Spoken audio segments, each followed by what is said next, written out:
Thank you. When I came into office, I promised to look at the world's challenges with open eyes and very fresh thinking. We cannot solve our problems by making the same failed assumptions and repeating the same failed strategies of the past. Old challenges demand new approaches. My announcement today marks the beginning of a new approach to conflict between Israel and the Palestinians. In 1995, Congress adopted the Jerusalem Embassy Act, urging the federal government to relocate the American embassy to Jerusalem and to recognize that that city, and so importantly, is Israel's capital.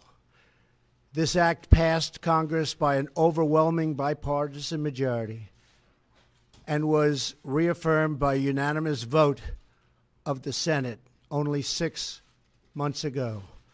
Yet for over 20 years, every previous American president has exercised the law's waiver, refusing to move the U.S. Embassy to Jerusalem or to recognize Jerusalem as Israel's capital city.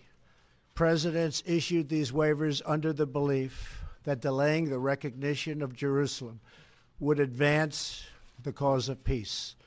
Some say they lacked courage, but they made their best judgments based on facts as they understood them at the time.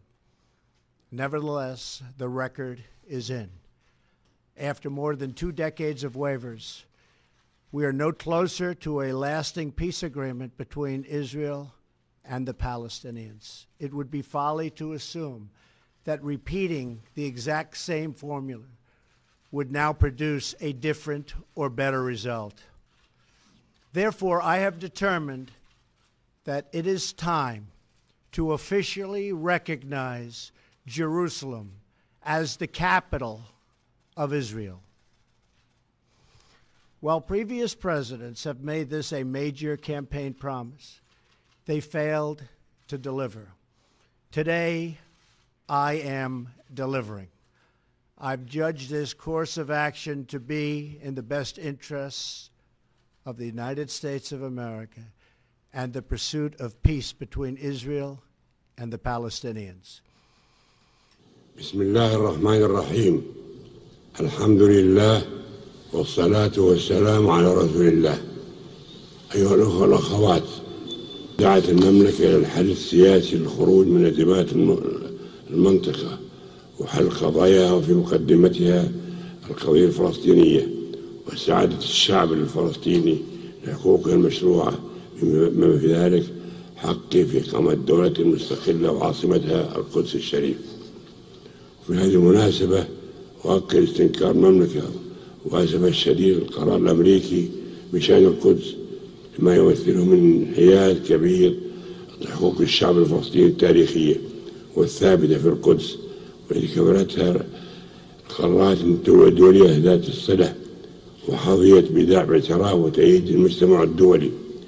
من جانب آخر، إن المملكة تعمل مع حلفائها لمواجهة نزعة التدخل في شؤون الدول الخليجية الداخلية وتأجيج الفتن الطائفية وإزعاجات الأمن والاستقرار الإقليمية، وتسعى لترسيخ قيم التسامح والتعايش، وتعمل على رفع المعاناة عن الشعوب. في خطابي الموزع عليكم ترضم شامل لسياسة حكومتكم الداخلية والخارجية ورد لمنجزاتها خلال العام المنصرم. أسأل الله تعالى أن يوفقنا جميعا لخدمة الوطن الغالي، والسلام عليكم ورحمة الله وبركاته.